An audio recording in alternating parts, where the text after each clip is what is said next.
السلام عليكم، معاكم عبد الرحمن خليفة. النهارده هنتكلم عن أكتر من قطعة أرض معروضة للبيع في بيت الوطن في القاهرة الجديدة.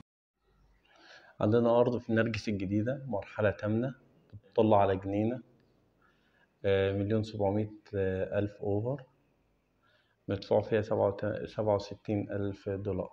لسه ما اتسلمتش، 500 متر. فاللي عايز مرحلة، عايز حاجة على جنينة، دي موجودة. عندنا حاجة في شمال الرحاب على فاصل رئيسي، 467 متر، أوفر 3 مليون، مدفوع فيها 53,000. دي اللي لسه متسلمتش، منزلتش استلام، بس هتنزل قريب إن شاء الله.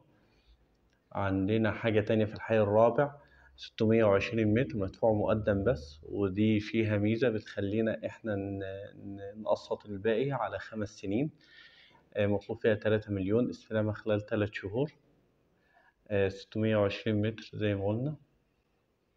للتواصل